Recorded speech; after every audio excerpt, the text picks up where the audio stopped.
حضرت ابو الحسن رحمۃ اللہ تعالی علیہ حضرت معاذ ابن جبل رضی اللہ تعالیٰ عنہ کے پاس بیٹھا کرتے تھے. فرماتے ہیں ان سے جو پیار بڑھا تو پھر میرا مصلی سے بھی بڑھ گیا. تابعی ہیں. فرماتے ہیں صحابی رسول سے محبت ہوئی تو ذکر سے بھی ہو گئی, پھر درود شریف سے بھی ہو گئی. محبت ان سے بڑھی تو پھر اللہ نے مسجد کا پیار بھی بڑھا دیا. آپ فرماتے ہیں کہ میری ہر وقت طبیعت چاہتی تھی کہ بس اللہ اللہ کروں, بس اللہ اللہ کروں, بس نہ میں ذرا تھوڑی جان چھڑاؤں لوگوں سے, کو 10 منٹ ملے تو میں کچھ 4 نفل پڑھ لوں, میں تھوڑا سا نہ بچوں لوگوں سے, اور مجھے تسبیح ملے تو میں نہ کچھ 400-500 دفعہ استغفار پڑھوں, سبحان اللہ الحمدللہ اللہ اکبر لا حول ولا قوت الا باللہ, میں نہ تسبیحات پڑھوں. فرماتے ہیں کہ بچے تھے گھر میں 6-7, غربت تھی, کام ملتا کوئی نہیں تھا, اور میں کام چور نہیں تھا, کام ڈھونڈتا تھا, پر اللہ کی قدرت کے کام نہیں ملتا تھا. فرماتے ہیں کہ میں نے ایک دن اپنی اہلیہ سے کہا کہ آج میں پھر جاتا ہوں کام ڈھونڈنے. تو میری بیوی بڑی فرما بردار تھی, پر اس دن نہ غربت کے ہاتھوں تنگ آ کے کہنے لگی آج نانا کوئی تو چیز لے کے آیا, تو مجھ سے بچوں کی بھوک نہیں دیکھی جاتی. یہ سب روگاں دا روگ محمد جس دا نام غریبی, کنڈ بلا کے لنگ جاندے نہیں دوست یار قریبی. آج نہ کچھ لے کے آیا تو میں بچے لے کے میکے چلی جاؤں گی.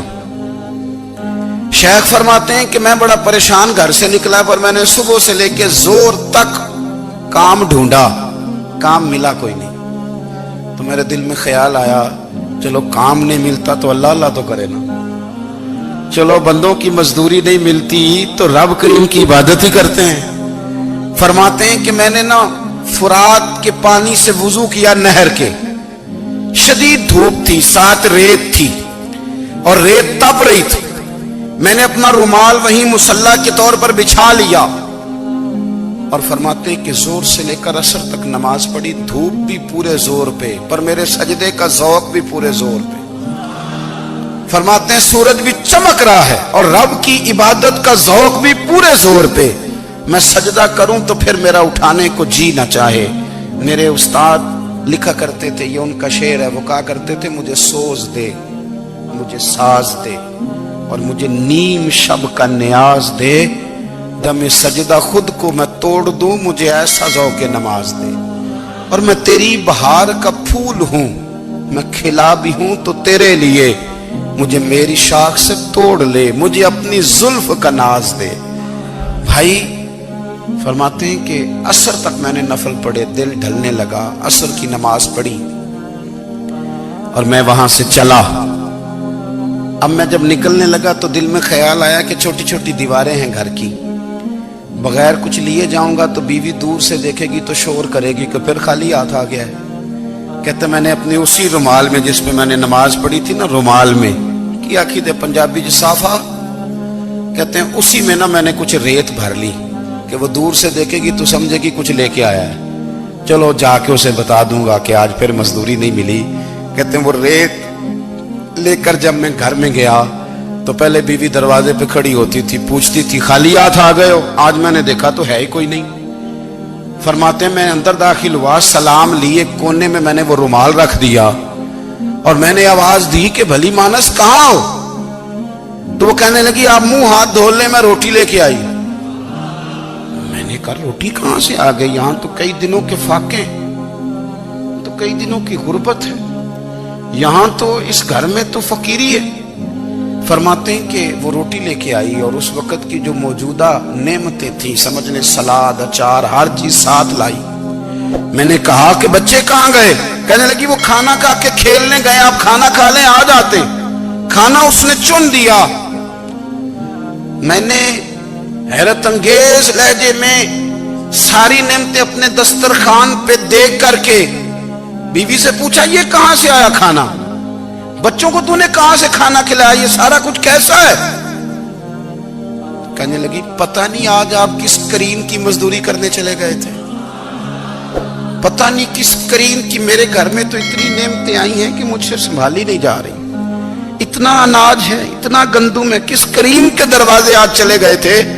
یہ کہتے کہتے وہ اٹھی اور اٹھ کر کے کہنے لگی پہلے بڑا کچھ آیا تھا, اب کیا لے آئے ہو.